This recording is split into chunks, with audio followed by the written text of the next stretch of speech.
next portion, we'll have a good chunk of time to get into discussion or dialogue or expressing your own ideas or interacting in a way, and maybe even some of the tough questions that you've heard come up in today's world about the election and about voting. So the first half is going to be more that theoretical half.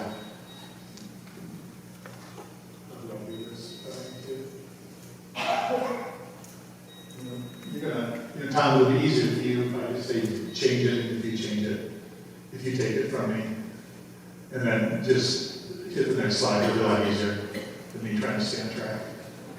Yeah, exactly. Otherwise I'll mess it up like that. Yes, get rid of that beat now. Okay, there. So just to get us thinking, many of us have already voted, I have already. Who did you vote for, or who are you currently thinking of voting for, and why? One of the things that Tom Lumpkin said at the beginning in terms of the primaries of conscience, I'm going to get into that and give some background to that. What I would nuance it though is this, yes, the primaries of conscience, you have to follow your conscience. But what comes first is formation of conscience. You are to follow your conscience if, there's an if there, if it is a well-formed conscience. It's not just follow your conscience on your own definition. If you've done everything to have a well-formed conscience, then yes, conscience has the primacy, and I'm going to get into that. So, is your vote rooted more in the negative? This is an election, if you talk about a presidential election, which is it rooted more in the negative? I just can't stand that person over there, so I got to vote for this person over here, or vice versa. Or is it more a stance of the positive, that this candidate I'm voting for embodies how I want to see someone running for that office?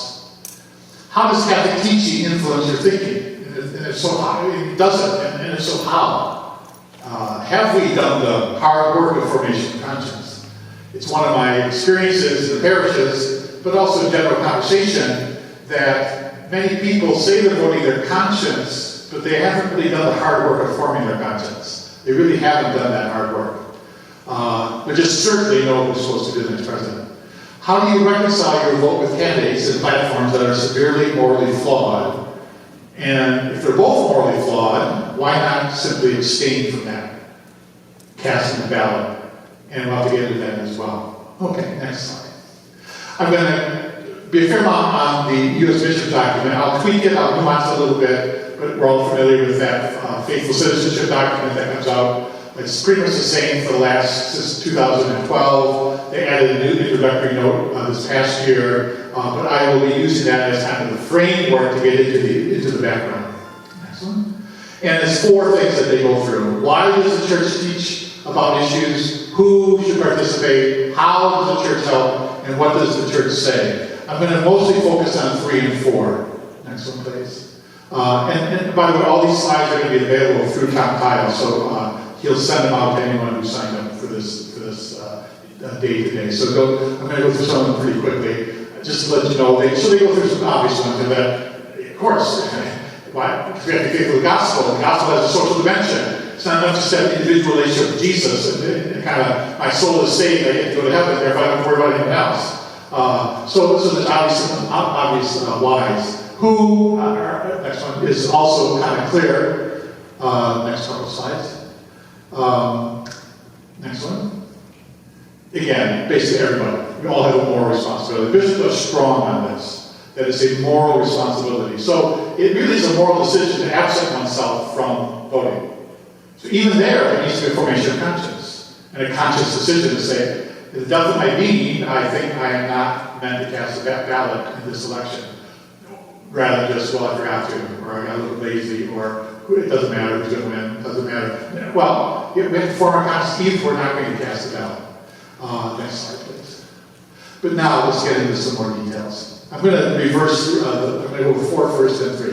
What does the church say about Catholic social teaching in the public square? Okay, next slide. By the way, it'll be at the end of the slideshow, there'll be a reference to a website, churchworldkingdom.org. That's my website, and I post on that website. I throw some documents on the website, some articles, some pamphlets. So a lot of this can be expanded by a couple of things that are on that website, so just to let you know. So what does the church say about Catholic social teaching in the public square? Well, it always starts with God's revelation, and the church is always going to start with the revelation of God, right? What does Scripture say? What is God trying to reveal to us about this world that we're in? And then, we all know that over the last 135 years, there's been this tradition, or it's now become a tradition, development of Catholic social teaching that started with that encyclical in 1891 and all the way to the present, where we call really Catholic social teaching tradition has emerged over the last 135 years. We need to look at that. And then we have to apply it to our everyday lives. Next one, please.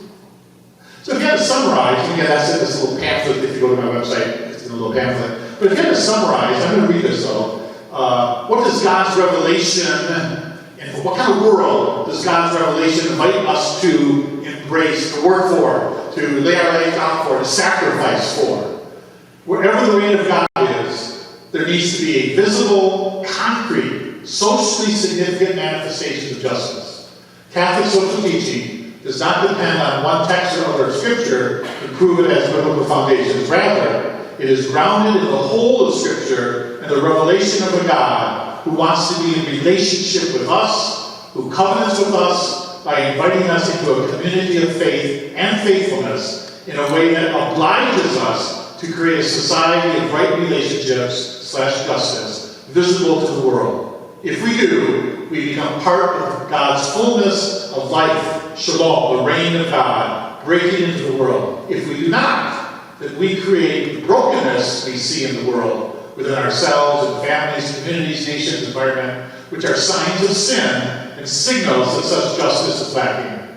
To address such brokenness, the Church offers a set of principles that has come to be called Catholic social teaching or Catholic social doctrine.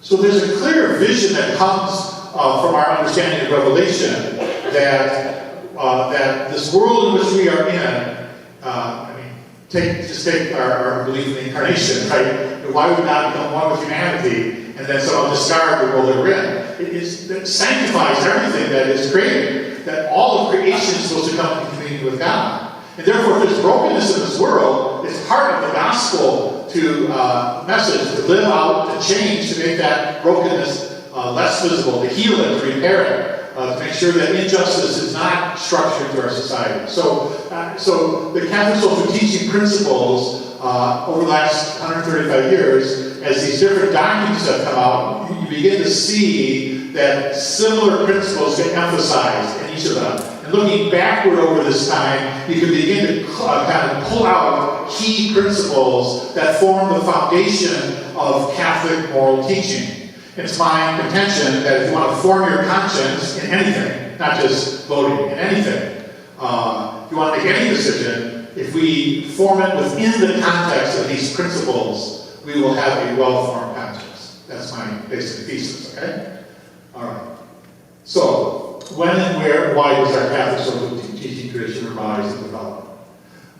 It's the emergence of the modern world and the need for moral theology to address all the social, economic, political, cultural injustices, what comes to be called, not back then, but that we now call structures of sin, and not simply individual actions. Okay, so think about the modern world. All of you, history people, and all the things that emerged from the Reformation on, right? All the changes that happened. Huge, right? Because you're in a world where it's not like injustice didn't happen, but there was what's called a religious meaning system where it was considered sort of the overarching arbiter of all the other subsystems. So that the religious meaning system kind of helped to guide kings theoretically in their government, guide owners of serfs and land and how they were economically using that, theoretically, and a lot of exploitation. But what happens in the modern world is this overarching religious meaning system breaks down. And you begin to get these independent, autonomous areas of authority that don't answer to one another and have their own authority. So philosophically, think of Descartes, the Kant, and the rise of kind of human reason. It's interesting, isn't it? How does modern atheism arise in our world today? Atheism in the time of Jesus, in the first centuries, is worshiping the wrong God. Worshiping the wrong God. Atheism in the modern world is believing that God doesn't exist. That's a modern question. That's not a medieval question. That's not an ancient question. They look at you like they're nuts. Of course God exists. It's just you have to have the right God. It's a modern question. Why? Because it's human reason. Philosophically, we have our ability to reason this out. We're no longer like Job, where things happen to you, you say, oh my goodness, did I do something wrong, God? Do I have to change my life? God, why is this happening to me? What do I have to do to make sure that things get better? No, we're in a world that then goes like, God, how can there be a God if suffering's happening in the world? How can there be a God that lets one innocent child suffer? How can there be a God that allows all the evilness of the world? We end up with our autonomous reason kind of separating it out from a religious meaning system, and then we challenge the whole idea of God. That's how atheism arises, philosophically. Scientifically, think of Galileo, think of Newton especially. You get these mathematical laws, mathematical. You don't need God to solve the equations, right? And so you can explain the movements of the planets through mathematical equations. So you don't need a God to keep everything kind of moving together. And so not that someone didn't still have faith. People can still have faith and believe in science. But you can begin to see then that there's a way in which people can kind of separate their scientific knowledge. Well, I don't need to have faith to have the science. I can do the science whether I have faith or not. And I can come to real amazing insights into the cosmos that has nothing to do with faith or not faith. We begin to get these meaning systems divorced from the religious meaning system. Religiously, the Reformation, right? The whole Reformation ends up. By the way, I would wager that 90% of us or more are really Protestants at heart. Yeah. Because we've absorbed the individualism of the Reformation. We really have. It's my faith. I'll live the way I want to live. No priest is going to tell me how to live my faith. I am fine with God. I have the Bible. I can read the Bible. I can pray. I don't need anyone to tell me. I'll go to church when I want to go to church. I don't feel like committed. I'll make my own choice about that kind of stuff.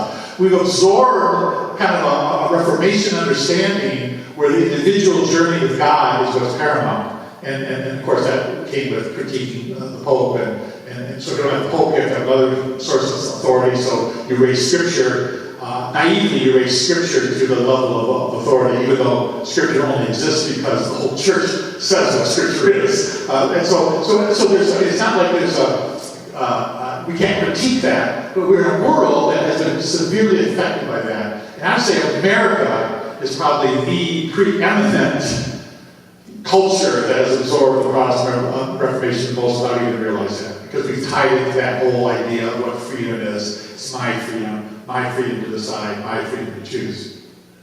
Politically, nation states, they didn't exist before. They didn't have nation states. So now it's no longer, you're kind of trying to have the bishops or the Pope and religious leaders kind of figuring out, authority and how it gets passed on, and the bloodlines of the different kind of kings and queens and so forth, nobility. No, now it's nation states and elections and revolutions that create some democratic countries and so forth. So again, politically, you no longer answer, the leaders don't answer to a religious figure.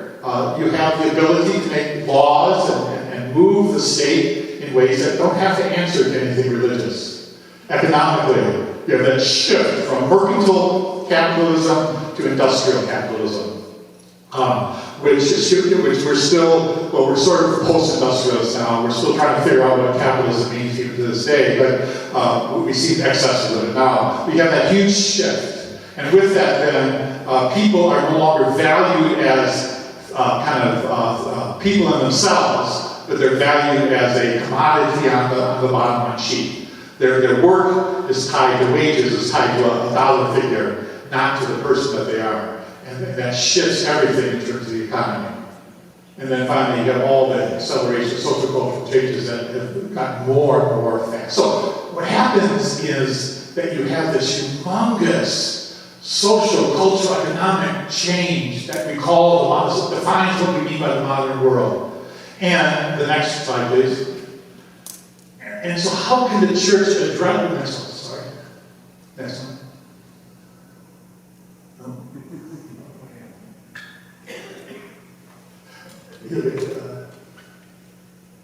Next one. One down. There we go. And tied to that in the Catholic ethos is we have a method to address individual journeys of faith. But we don't have a real good method of handling these big cultural, economic kind of questions. And that's why this whole Catholic social teaching is going to arise at the end of the 19th century. We have this thing called individual confession, where you go and confess your sins, the priest, get your penance, get forgiven, and move on. Part of the challenge of that, though, is in the Catholic Church after the Reformation, to kind of the formation of priests was very, very bad up until the Reformation, in the stretch before the Reformation. So that's where you have the rise of seminaries. They're trying to beef up formation of priests so they can be better pastoral leaders. And one of the things they do is they begin to focus on confession and manuals of confession that can help priests, when you come to them, kind of give you a good penance, good advice, and so forth. But the trouble is, for confession, you need to kind of say a sin. So it has to be an action. And it has to be kind of specifiable. And it has to, that you say how many times you got, very discreet. And it's usually tied to some kind of norm or law that you violated. You know, blessed Father, for I sinned, I disobeyed my parents 4 times, I lied 3 times, I whatever. And so we have this idea of confession which can address that sort of those kind of little miscues, but wasn't very good at inviting you to say, well, I don't want to hear about that. I mean, we're not talking about today, we're talking about years ago. I don't want to hear about that. Hey, how have you been with your resources? Have you cared for the poor the last few years, and stuff like that? Those questions weren't asked in confession. It wasn't even on the radar. So you have this whole focus on individual sinfulness, and yes, religious leaders, monks, different religious orders focused on virtue and spiritual mystics and so forth. There's this whole other group of people that are saying that it's not enough just to be moral, you have to be kind of in love with God, you have to be a virtue-centered person, but the church never found a way to integrate that very well. And so when these big issues arise, they have to find a different way of addressing it. They can't just say to the industrial leader, you're sinning, go to confession, get forgiven, and now it's going to be okay. Because that just is not going to happen. They can't say to the king, you're mistreating your subjects, go to confession, change your life, it'll change. No, we have to find a way to address the whole structural issue. The next one, please. And that's where the key kind of shift happens. We now call it structures of sin. That term was first used during the time of Pope John Paul II, maybe a little before then, but it's come into our catechism now, even to official documents. And the bishops from the faithful citizenship to both Pope Benedict and John Paul II, reminding us that it's rooted in personal sin, but it's become structured in such a way that it goes beyond just getting forgiven for personal sin. There's a structural sin at work in our framework of society that distorts human life, that allows human dignity to be damaged, and no one person's at fault. I can't just say to Father Paul, if you just confess the right way, then everyone in your parish is going to be fine. No, there's a structure that can be built into society and into different parts of society that we call structures of sin. And so the church had to find a way, and didn't use that term until more recently, they had to find a way to address those issues. And that's when we get the emergence of Catholic social teaching. Next one, please. 1891, phase 1 starts in 1891. The church responding to the modern industrial world. Catholic social teaching related to local and national economies. Pope Leo XIII, Reverend Navarro, these 2 things, how do you address these 2 things? Begins to recognize you need to have authoritative teaching to tell people in general, not just the leaders, but the workers, in terms of what are your rights. You have to protect workers' rights and fair wages. And still very, very hierarchical, very, very patriarchal. If you read the document, I have some quotes on it in that pamphlet that I talk about on my website. Very, very condescending. The poor workers of the world, these poor, ignorant masses who don't know that their rights are being trampled, so we have to look after their rights and let them know that they have rights. But it's the start. It's the start of a tradition as we look back, where on an official level, Catholic teaching begins to address these larger issues, economic, cultural, political, that have to do with these structures of sin, and as we look back, we can pull out now common principles that all the different teaching rely on. So back to So I would divide it into 4 phases. Most divided into 3, but I think Pope Francis has started a 4th phase. But again, I'll let you read my pamphlet on that on the website if you want to get into more detail. I go into more context with each phase. But phase 1 is basically Rerum Novarum in 1891, Quod Jesu Anno in 1931.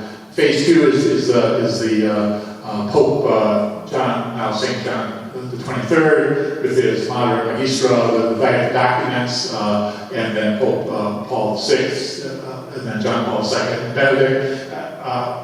Phase 2, and then phase 3 is Pope John Paul II and Benedict, and phase 4, I think, is Pope Francis. And so you get, as you look at the 135 years and all these significant documents that are addressing economic issues, and say that these are part of the gospel. See, this is important. To live the gospel, we have to address these issues. Cultural issues, political issues, issues of starting with local economies, but then global economies.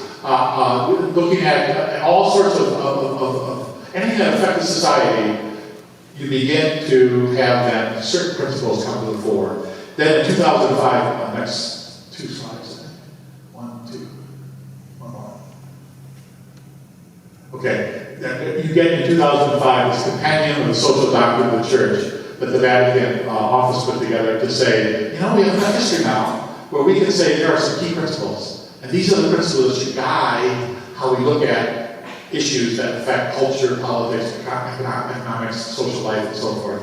And that's what I want to do, that to go through those principles. They suggest that they are the principles of dignity of the human person, the common good, subsidiarity, and solidarity. But if you read the compendium, it's arranged a little bit different than that. So I'm going to go the way the compendium does. So next one, please. Okay, 2 foundational principles. Now we're in the formation of conscience. Yes, that's historical background. Now we're in the formation of conscience. Everything we do has to be tested against the dignity of every human being being respected and protected and enhanced. Everything we do. And everything we do inside has to be tested against whether it's truly adding or subtracting from the common good. We have to talk about what the common good is. But those are the 2 core principles. For the first one, that'll be the next one.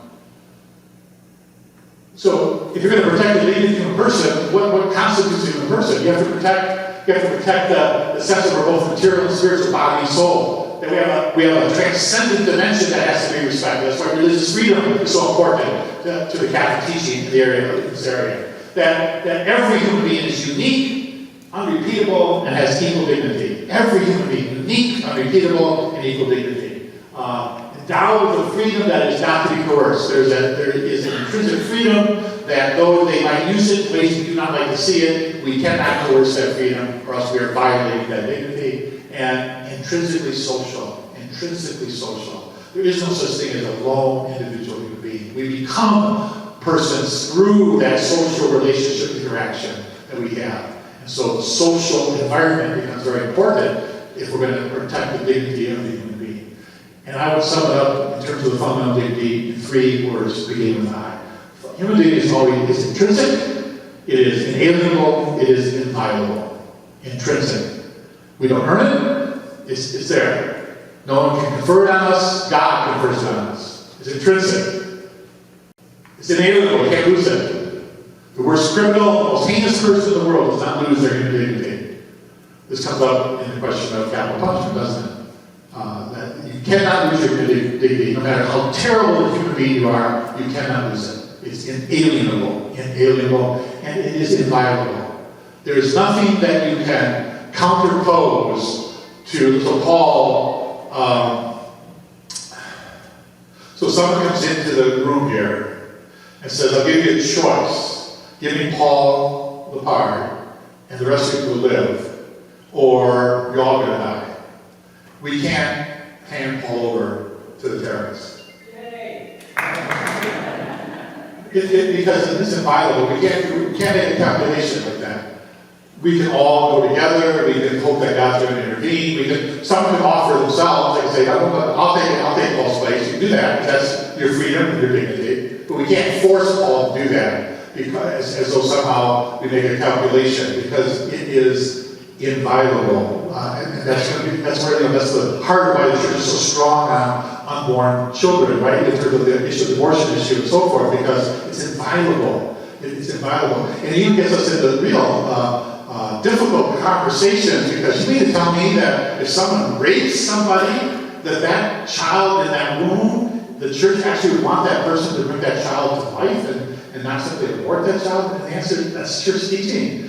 You don't have to agree with it. I'm not saying you have to agree with it, but that comes from this idea of either human being, either the human person, it's inviolable or it's not. If it is violable, then we become the arbiters about to set up the framework within which we can violate human dignity here, but we can't violate it here. We become arbiters of that. And the church says, no, only God is the arbiter of that. And it gets us into sometimes very difficult conversations.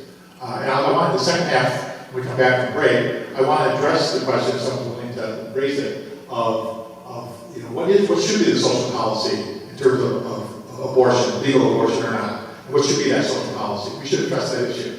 Can the church live with a social policy that's not absolute? We should talk that through a little bit. Anyway, it's in the Bible. So, and again, this will be on your slide when you get it, so I'm not going to read the whole thing, but it gets applied by the bishops in their faithful citizenship doctrine to all sorts of things. Torture, racism, obviously abortion, and euthanasia, but all sorts of death penalty, everything. Children won't lives of people dying in war, starvation, all human beings are children of God. So it gets applied across the board that we have to protect human dignity. Okay. So that's the first principle. And I don't think it's a surprising principle, because I think we agree with it. Where it's surprising a little bit is whether we really believe it's inviolable, whether we really believe that. It gets tested in the area of capital punishment, gets tested in the extreme issues connected to abortion. It gets tested in the extreme issues connected to euthanasia, when someone's truly suffering at the end of life. It gets tested in those limited situations. But by and large, I think we mostly embrace that as, yes, we want people to respect our dignity, and we think it's inviolable, I'll respect yours. Common good is the corollary principle.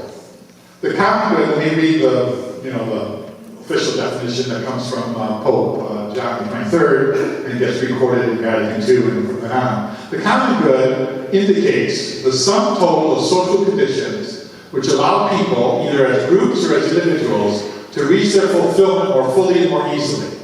The common good can be understood as the social and community dimension of the moral good.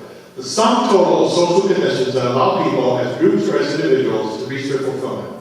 So first of all, let's focus on basic goods, basic needs, basic rights. And you evaluate the common good more in the absence than in the presence of it. It's not the greatest good for the greatest number, it's not the majority imposed good. It's taking all the goods that we have that will make sure that someone has a fundamentally dignified life. So what do you need for a fundamentally dignified life? You need life, you need air, clean air, you need water, education, you need access to health care, access to work if you can offer yourself for the work of society. You need all sorts of kind of basic goods, basic rights.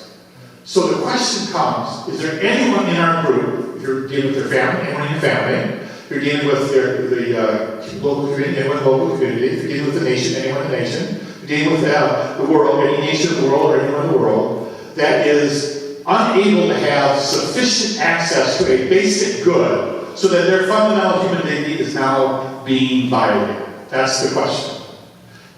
Second part of that question is, and is there anyone or groups of people that have more than enough air, water, resources, money, education, that they should be sharing that so that the least amongst us has basic access? That's always the test. The common good is not saying that people can't be very much different.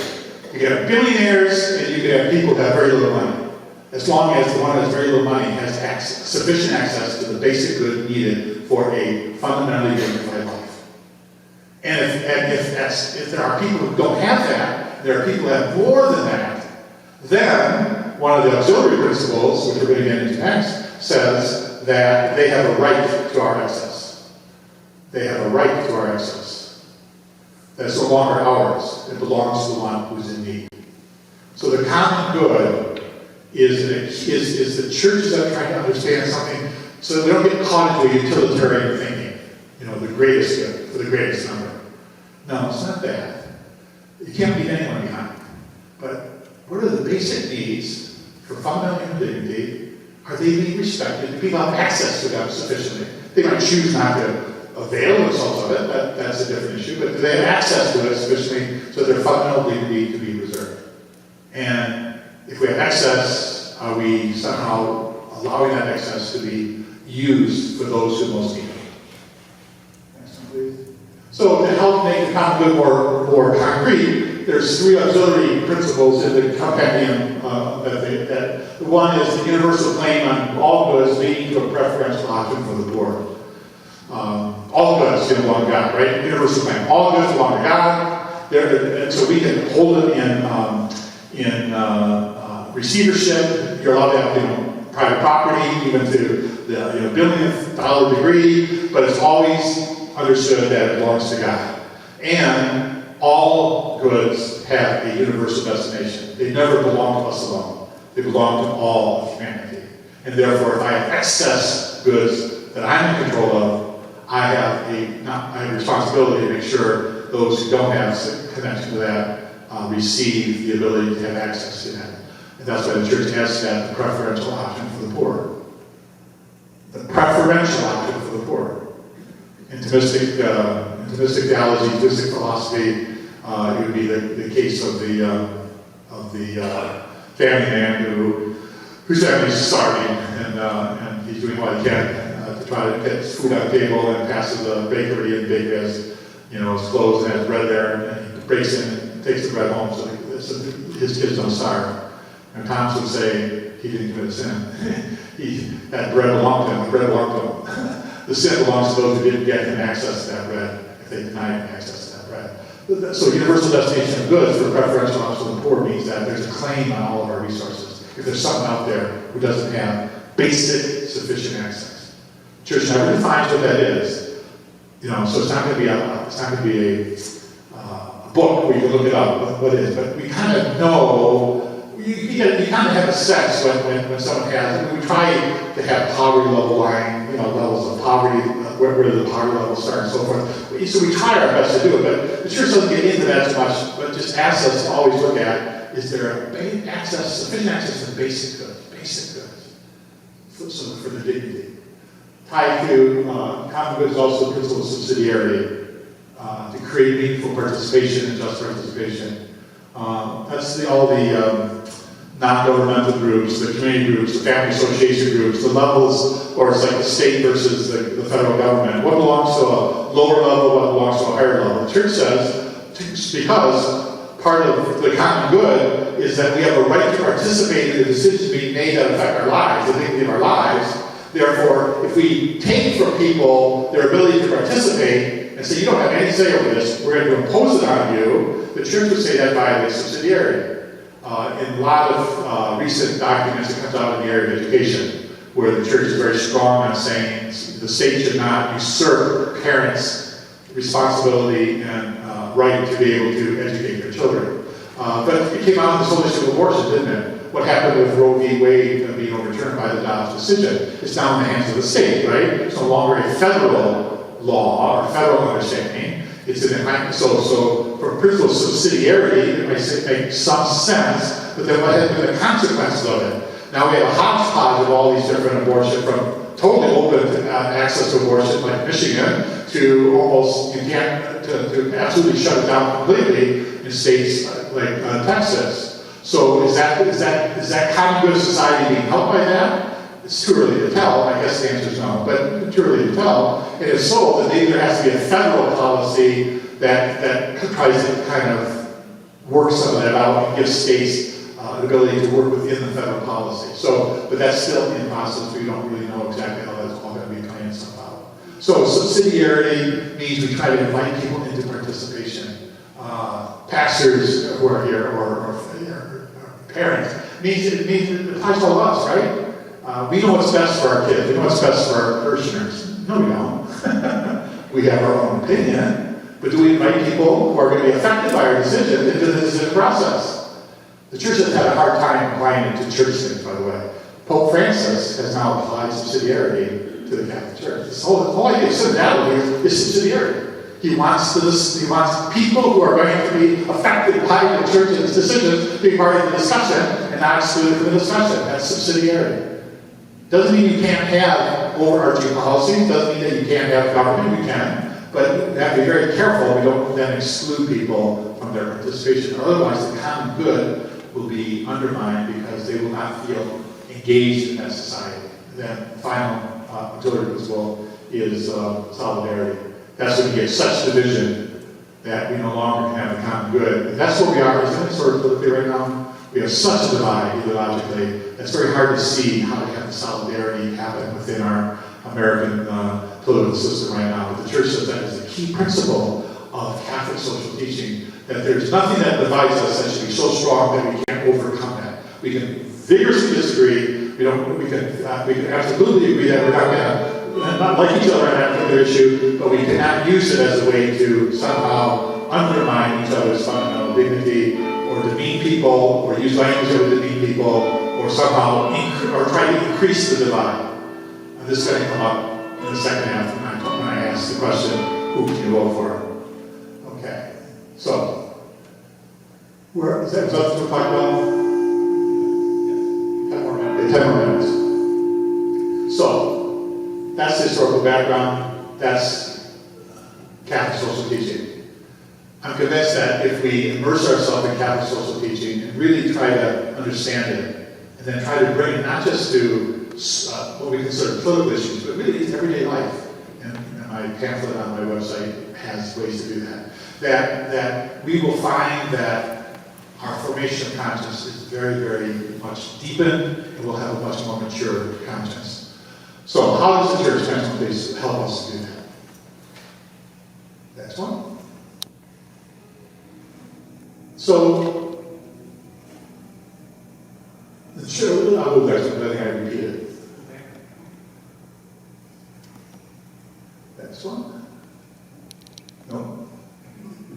Okay. But basically, how does the church help us by trying to help us have a well-formed conscience? So now I want to get into that idea of conscience a little bit before the break, so that we can then get into the political discussion afterwards. So next one, please. So by helping all develop a well-formed conscience and the virtue of prudence so as to make good moral choices. So next one, what is conscience? Many of you know this quote. The next two slides are that beautiful quote from the Gaudium et Spes Vatican Council II. It's beautiful. I'm going to read it because it's beautiful. It's the best understanding of conscience that you can have. I think, and I want to read all the way through the next two slides. In the depths of one's conscience, a human being detects a law which he or she does not impose upon themselves, but which holds one to obedience. Always summoning the person to love good and avoid evil, the voice of conscience, when necessary, speaks to one's heart. Do this, shun that. For a human being has in their heart a law written by God. To obey it is the very dignity of the human being. According to it, the person will be judged. Conscience is the most secret core and sanctuary of a human being. There one is alone with God, whose voice echoes in one's depths. Next slide. Notice what's going on. It's the most secret core, where you're alone with God, and God's voice is echoing in your depths.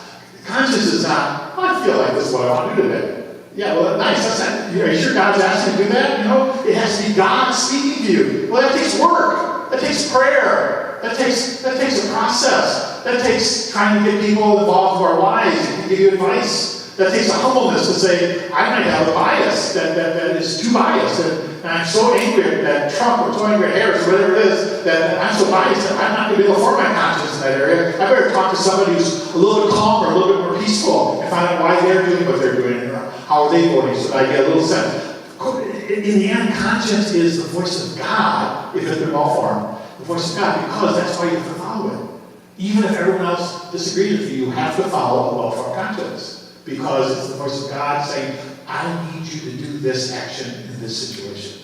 So at the council, in a wonderful manner, conscience reveals that law, which is fulfilled by love of God and neighbor, In fidelity to conscience, Christians are joined with the rest of humanity for the search of truth and for the genuine solution. It goes on to say, conscience frequently errs from invincible ignorance without losing its dignity. The same cannot be said for a human being who cares but little for truth and goodness, and for a conscience which by degrees goes practically sightless. So you can have a conscience that you should not follow. That's my point. Counsel says, just because you talk about conscience doesn't mean you should follow your conscience. You follow your conscience if it is well formed, and if you are convinced it's the voice of God at work with you, then you must follow that to be true to yourself, and that to violate that would be violate what God's asking you to do, then you must follow that conscience. Humbly, it can frequently make mistakes. I might make the wrong choice. I might be making the wrong choice. But praying about it and coming to a peace about it, I really think God is teaching me this is what I want to do. I have to do, so I have to follow it. But humbly, I'm not saying that it's necessarily the right choice. It is for me because I'm following my well-formed conscience. All right. So conscience is who we are at the deepest level. I'll let that be. Keep going. I did all that. Next one, please. And it's not. Keep going. So the goal then is to form conscience, an integrated life of mature virtue, so that one's deepest sense of self is able to judge and put into practice what is objectively good and right. And again, on the website, I have a little captain on conscience, has all this in it, so you can look at it there. Next one. And this is the kind of the circle that I was suggesting to you. There's 4 moments in forming conscience, ongoing formation of conscience. And notice that throughout it all, you're praying. So, and I'm not trying to be facetious here or try to be undercutting. And maybe all of us have done that. But in my conversation with a lot of Catholics, I asked them, because they're who do you vote for, Father? I said, have you prayed about it? Pray? Well, yeah, pray about it. You gotta pray. You gotta pray.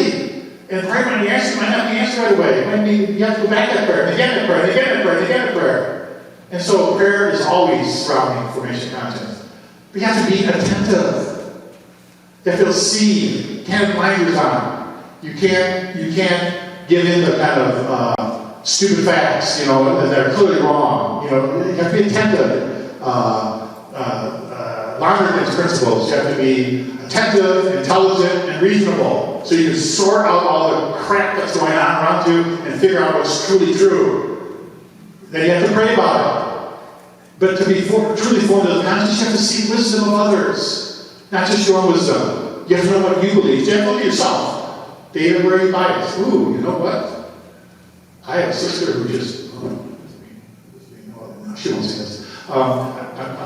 Just kidding. This is not true. This is a hyperbole to make a point. I have a sister who just kind of just bugs me, so I'm going to take the opposite side because she just irritates me so much. I'm going to take the opposite side. So I have a real bias, not because I really thought about it, but because this person irritates me, and I'm going to take the opposite side. You have to seek the wisdom about yourself. We also seek wisdom of others. People who are wise, who have experience, who have expertise. So in the area of voting, it'd be great to find somebody who you think isn't just a rabid, let's say you're voting for Harris, and if you can find somebody who's a more reasonable voter of Trump, so you can hear why they're saying what they're doing, why are they voting that, so you can hear that wisdom, and then bring that into the formation. You might not agree with it, but you're not cutting yourself off from that. Mature conscience is not afraid to be confronted with other opinions, especially people who peacefully have come to those decisions, and vice versa. And then you keep praying, and then, back. I just want to do that. One back. Just the arrow. Use your arrows. Why don't you use your arrow on your computer? Up and down arrow. You can just use up and down arrow. You can just use the other arrow. So you have that prudent that says prudently decide. So you use the virtue of prudence, the key virtue, right, for decision making that the church always reminds us we have to develop a virtue. It takes work. It takes a practice. We can grow in that virtue. Using that virtue to prudently decide at this point, what is my vote going to be? What is my decision going to be? And you keep praying about it, and then finally you responsibly act. You responsibly vote. And if you've done that, you have formed a mature conscience. You must follow that mature conscience, and you should be confident in that decision that you just made, that you are following the voice of God within you, leading you in that direction. But it doesn't stop there. You've got to keep praying.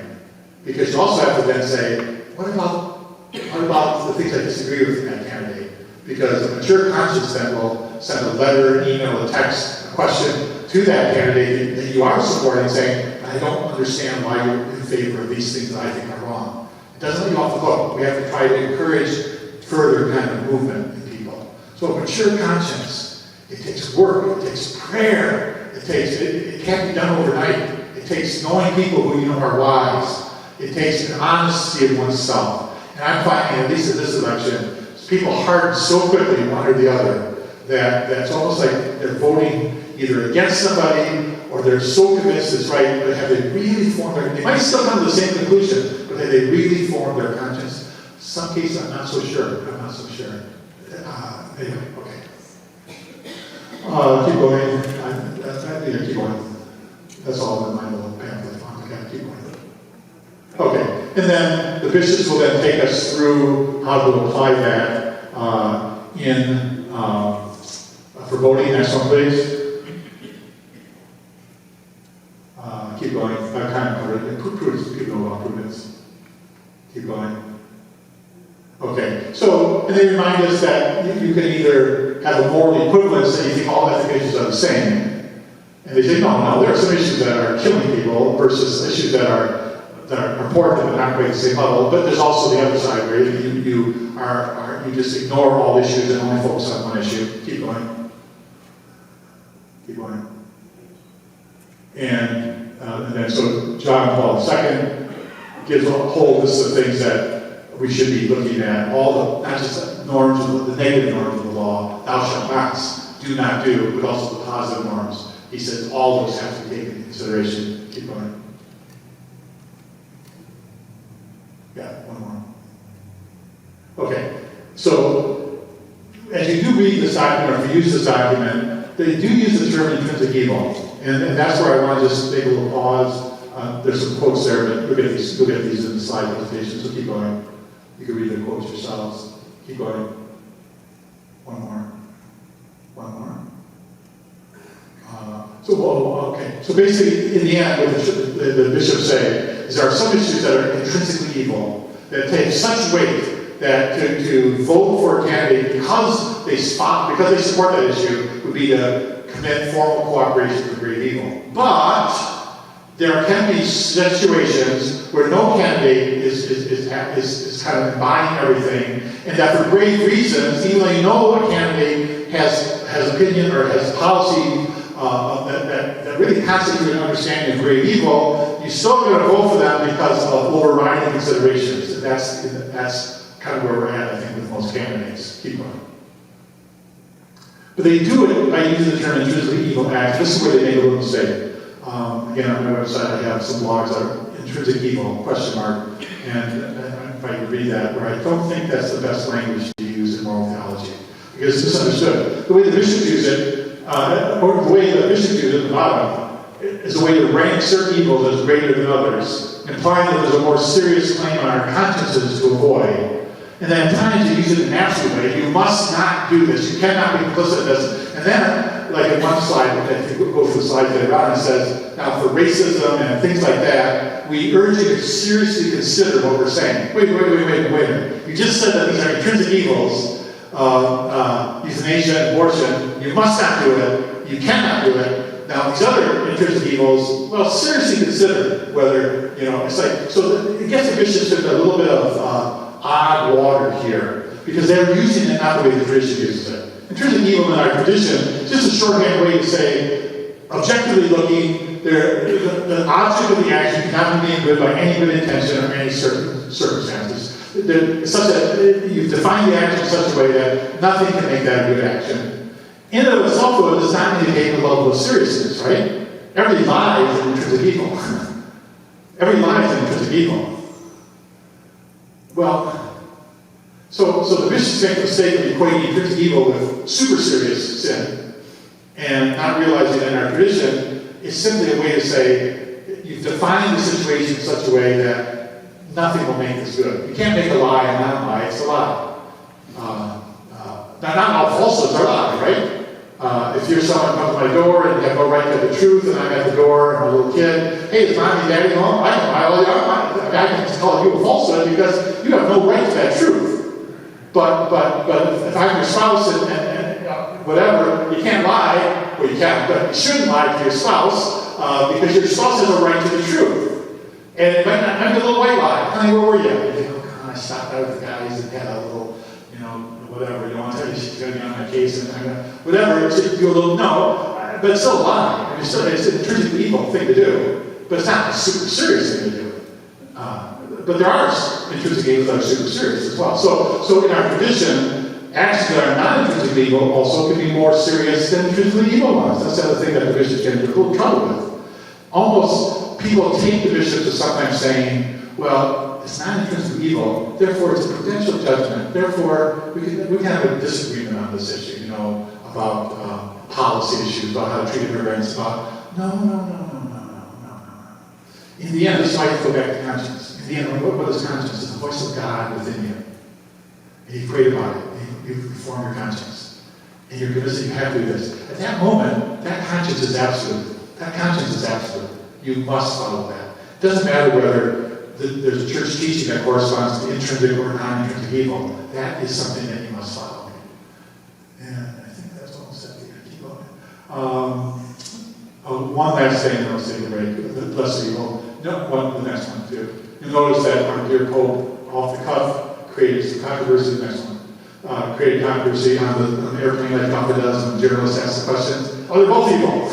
They're both evil. One's against life, and one's against immigrants. They're both evil. Vote for the lesser evil. I'm not sure what you do. Just follow your conscience. Vote for the lesser evil. And really, that's not all that helpful.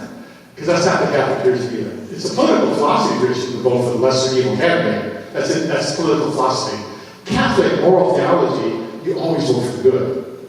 You always have the good you're voting for, or you're always choosing the good. That's where conscience again comes in. Because conscience is going to lead you not to a lesser evil, but to be convinced that this decision of yours is the voice of God at work that you must follow, because that's the good that God wants you to do. And so it's not a question of trying to figure out lesser evil or greater good. It's the fullest expression of the common good that you can come to in this situation after going through a formation of conscience. Because again, if we just do lesser evil, we can fall into utilitarian thinking real quickly. On whose definition is it lesser evil? Or you just weigh abortion against immigration. You weigh issues of one's more evil than the other. It gets into all sorts of fuzzy thinking. But in the end, what we're asked to do is to form our conscience in such a way that no, we're choosing a positive good. We're realistically know the entire situation. We're choosing that positive good because we believe, having formed our conscience and gone through prayer, that whole circle of looking and wisdom thinking and prudently deciding, responsibly acting, still praying about it, that this is where God wants me to do it. And we choose the positive good that comes out of that totality. Even though we're not naive, we know that there are areas that a person maybe disagrees with us or has some positions that really are wrong, are morally wrong. I think that'll do it for and keep on. Yeah. So basically, we'll take a break now. So as we come back, I just want to give that background. And as we come back, I want to ask the question of, can you vote for Trump with a mature conscience? Can you vote for Harris if you have a mature conscience? Should you not vote for either if you have a mature conscience? I'll tell you how I'm going to vote, or have voted, because I already voted. And also then I want to get some dialogue going on some of the tougher questions in terms of social policy, abortion, things like that. If I get that kind of stuff, what's allowed, what's not allowed, where would the church stand? I have to get into that, so to speak.